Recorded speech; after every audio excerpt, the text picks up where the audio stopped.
Yo, what's up guys, Neon Blitz here, back with another Dragon Ball Gekishin Squadra video. Today, Dragon Ball Gekishin Squadra actually tweeted out their Season 3 roadmap, so I just wanted to look at a review and compare it to some of the Season 2 roadmap and see just exactly what has changed. So we go to the tweet, Season 3 roadmap review. Season 3 starts January 13th, PT. Here are the 3 new characters, Super Vegito, Super Saiyan Bardock, Super Saiyan 2 Kefla. There will also be new skins and emotes added, stay tuned. Shout out Stray McCool for the background music as usual. I'll leave the link to this exact playlist that we're listening to in the description. Make sure to check it out. One thing I will say before we get started, the tweet says Pacific time, which is PT. Here you see at the bottom, the dates are shown in Pacific time PT. But the Season 3 trailer shows them using Universal time. If they're gonna do this, like, specific time zone that they're gonna always use, please just let it be consistent.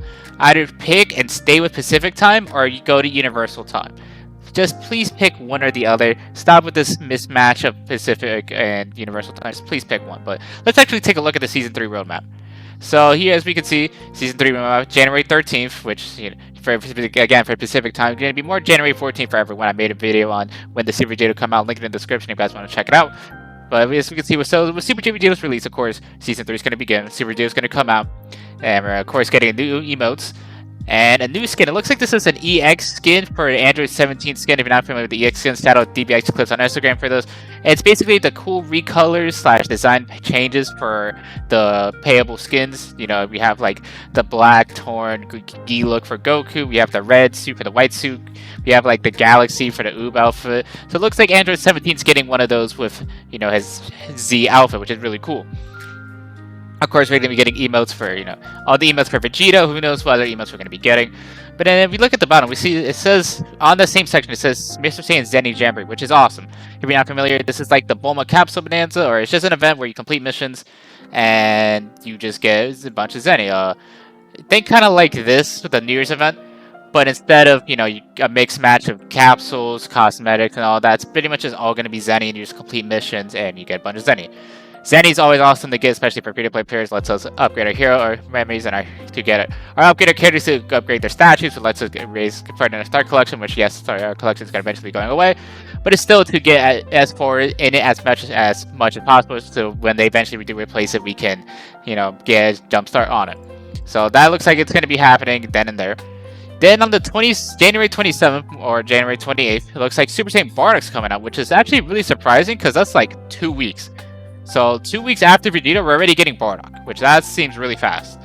I guess it was the same thing for Season 2 with, Super Saiyan 4 Vegeta and Ultimate Gohan, where Super Saiyan 4 Vegeta came out the 18th, and then Gohan came out 2 weeks later. So it's just a trend that they like to do. So, looks like Super Saiyan Bardock, of course. Bardock's going to get a skin with the broken armor, which I personally don't like, but I get it. I just don't like the very simple, like, torn... just very simple outfits or skins that just break like a piece of their outfit and just call it a skin. I don't really like that, but that's just me. Then, of course, the new emotes, as we've seen in the Season 3 trailer. Now, what's interesting is this I believe, did not show the Android 17 EX token skin, so that's really interesting. Shows to show that they don't show everything in these trailers or even in these roadmaps. So, as we see at the bottom, Bulma's Capsule Bonanza. Once again, thank the New Year's event, but instead of mixed master rewards, you're just getting capsules, and you even get the SG gold capsule, so you'll be able to get some premium currency to hopefully get some cool cosmetics. Then on February 10th, it looks like we're getting the Android 18 skin, the later half of the Cell Saga arc, with the skin that she was wearing, and it looks like a new event planned, which is really cool to see, and hopefully it might be either Valentine's Day themed. It could, I guess, be Chinese New Year's. I'm not too sure if it lines up perfectly, but I guess it could. If I had imagined, it's just going to be Valentine's Day themed. I'm sure, we might get like a potential skin for Kefla, maybe free skin for 18, maybe, and also free skin for Caulifla, Kale. Who's to say? Maybe they'll just give it for Goku, like put Goku in his wedding outfit for when he got married with Chi-Chi. Who knows? But a new event is, really great and interesting because the past 2 events that they've had, the New Year's event and the holiday events, have both been awesome. So if they keep this new trend of events going, they should be a great time. Then on the 17th of February, Kefla comes out. So if Bardock comes on the 27th, alright, it looks like Kefla's going to be 3 weeks out from Bardock, because Bardock's here. The first 1 week would be the 3rd, second week would be the 10th, and then the 3rd week would be the 17th. Again, more like the 18th and the 28th, or more like February 18th for Kefla and January 28th for Bardock. But yeah, I'm just going up the list of dates. So yeah, so it looks like Vegeta could come out very soon. Then Bardock 2 weeks later, and then after Bardock, it's 3 weeks for Kefla, which I think also matches up with the season 2 thing. So as we can see, December 2nd for Gohan, and then yeah, so 3 weeks for Broly. So we should be able to, if they follow the schedule from now on to the rest of the game's lifespan, they should be able to predict when characters are going to come out. But of course, Kefla's going to get her own emotes and all that, which I don't think we saw this emote in the trailer. It could be wrong. But another instance of Mr. Saiyan Zenny Jamboree, which is awesome. I think one of the flaws of Season 2 was the fact that we did not get a Zenny Jamboree. So the fact that we're getting 2 in Season 3 is awesome. And I think it really shows that they're listening to player feedback, especially with the Star Collection and how limited Zenny can be for free-to-play players. I think having multiple instances of this one event is great. Then the final thing on the roadmap is on March 3rd, which I'd imagine is going to be near the end, pretty much nearing the end of Season 3.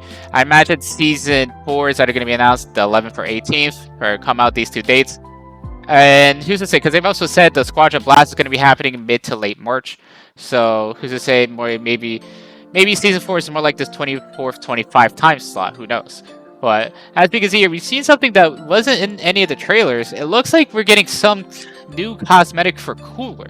Is this an MVP? Is this a legendary MVP? Is this a legendary intro? Because Cooler, I believe, does not have either of those. He only has Epic or the Yellow tier. So him getting a brand new cosmetic is awesome, because I believe Cooler has not had any new cosmetics since the very launch, the first beta of the game of Project Multi. He hasn't had any new great skins, not like this Android 18 skin or this Bardock or 17. He hasn't had any new cosmetics. It's just been, the yellow epic tier. So to see him getting a legendary is awesome, and I might be summoning for it just because Cooler's my favorite Dragon Ball character.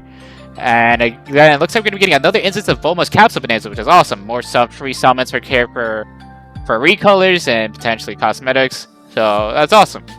Now, I just wanted to take a look at this to compare the Season 3 roadmap to the Season 2 roadmap, and just to see what differences lie. So if you look at the Season 2 roadmap, we see, start of the season with Vegeta, he gets his new emotes and new skins, and the Bulma Capsule event.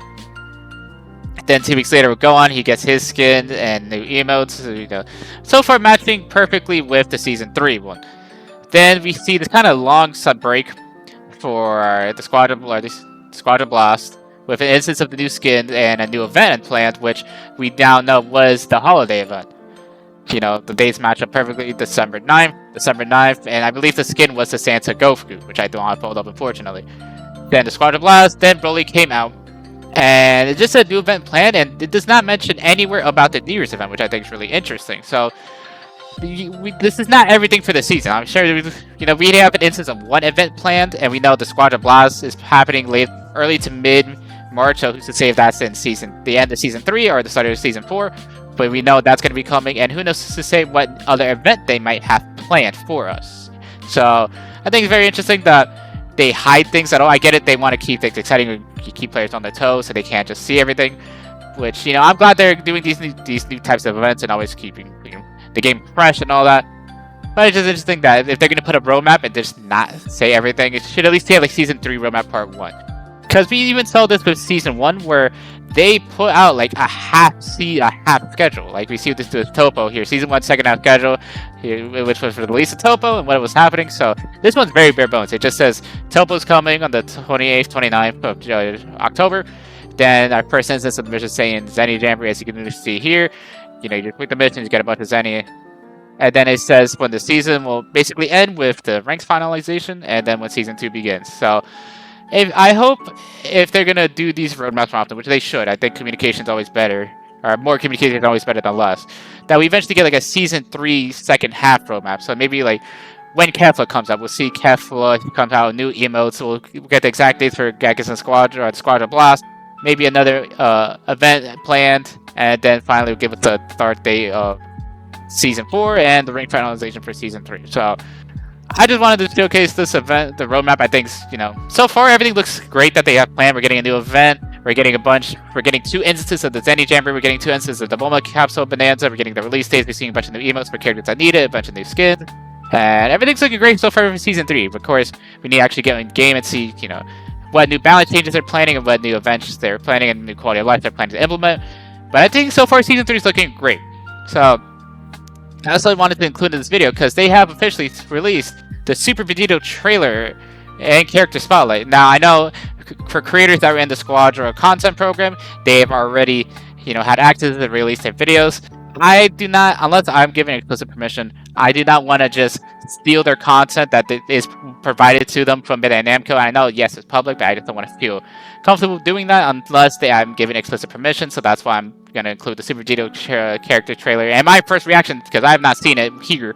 So let's just pause the music, and I'm just going to let the trailer play at first, and then I'm going to talk and react to his kit actual. So let's watch this. Is it 1080p? Yes, it is.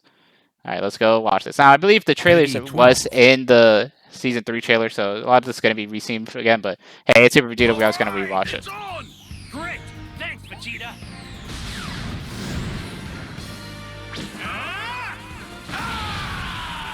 Call me Super Vegito! Now, let's get this started!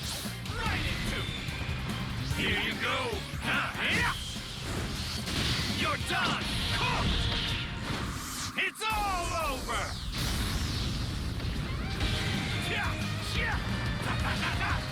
You want another? Is that really the best you Yeah, he got? just looks so good, man. Alright, so concept. Super Vegito damage. The ultimate fusion merged warrior. He rains down chaos with his high mobility and wide-ranging skills. Take the battlefield by storm with his lightning speed. Alright, passive. Shining Fusion Merge Warrior. Deals extra enemy damage and gains extra HP when skills or powered up attacks hit 2 or more enemies at the same time. The more enemies hit, the more extra HP gained. The cooldown time for this ability is shortened when skills or powered up attacks hit an enemy. The more enemies hit, the more the cooldown time is reduced. Okay, so when he hits people with his rush attack, which I don't know how to hit multiple players, or even just his abilities, he gets more health. So let's see, he's about to hit 2 people here. That is a lot of health just for hitting abilities, considering I imagine the bar is a cooldown, so you can't just gain all the health, so I guess it's not that crazy. Yeah, that's 3, if you can hit the whole team, imagine how much health you're getting, which I don't know how often that would activate.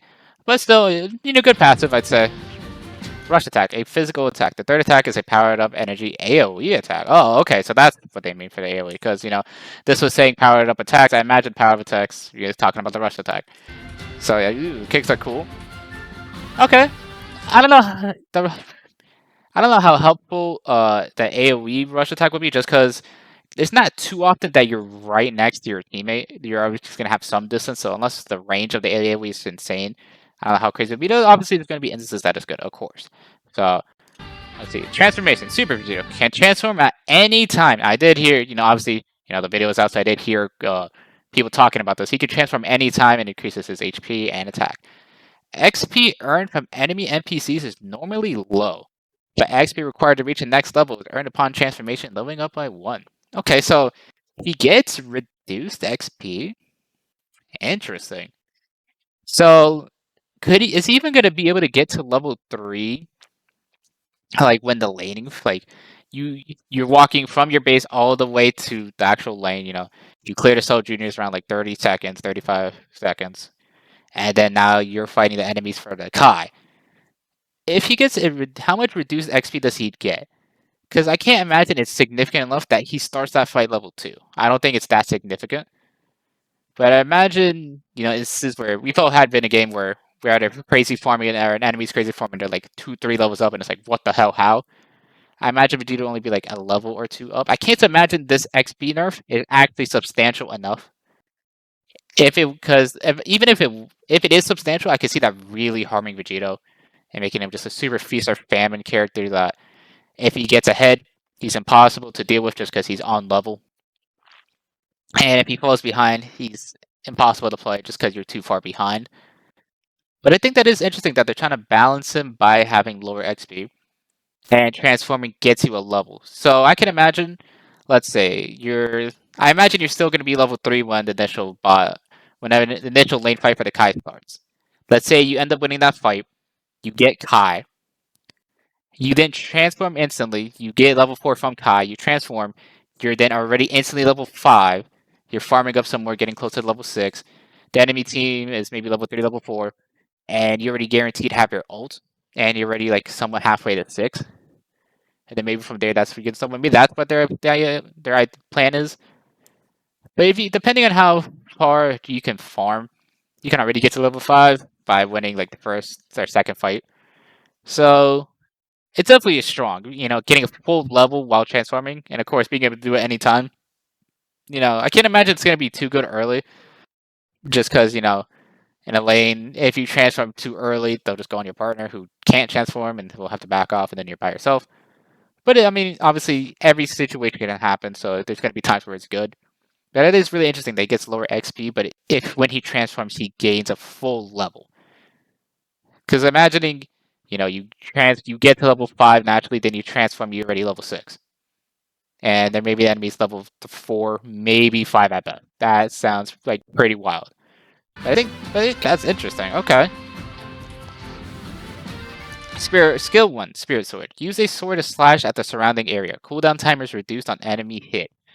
Hitting an enemy here reduces the cooldown time by a greater amount, combined with flash dodge to be able to move during activation. So the cooldown on this goes down even if you're just farming enemies. Okay.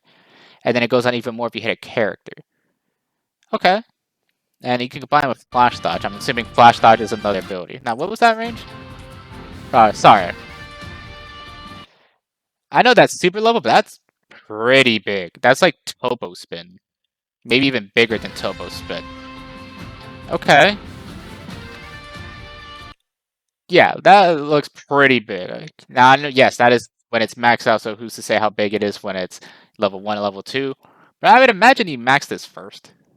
I mean, it gets lower cooldown when you farm and lower cooldown when you hit characters. Big AoE to where they can proc your passive. That will get you into the extra health.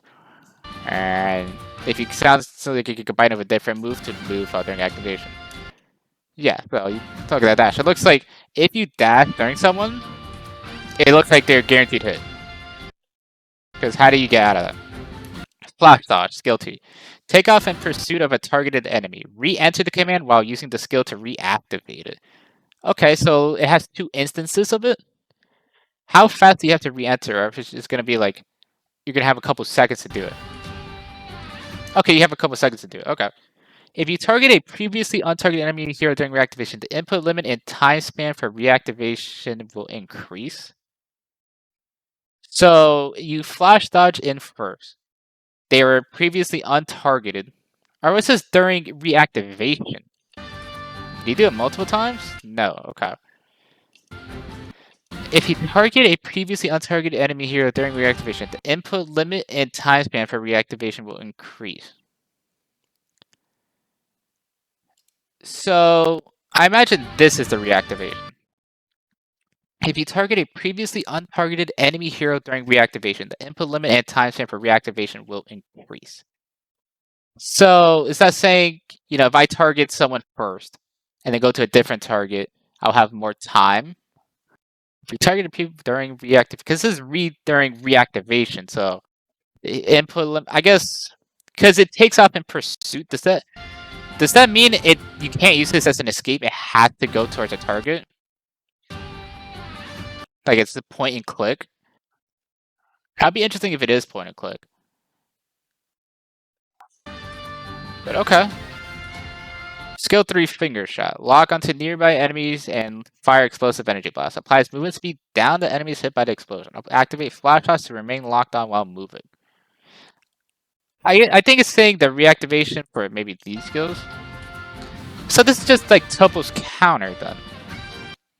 Where it's just a big circle and if they hit you, it's just automatically go towards you. But this is just if you're in the circle, you just get hit.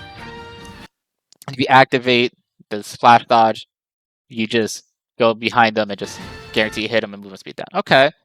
So it sounds like you're gonna you're gonna finger shot or flash dodge in. You're gonna have a reactivation that you can maybe use Spirit Sword in. And then you're gonna be rush attacking, waiting for your flash or your Spirit Sword to refresh, or maybe ult. Which that would seem kind of crazy in the trailer. So let's see what this Spirit Excalibur. I can't believe they did a Dokkan reference for this. This is amazing. Cut a cross shaped slash at a set position.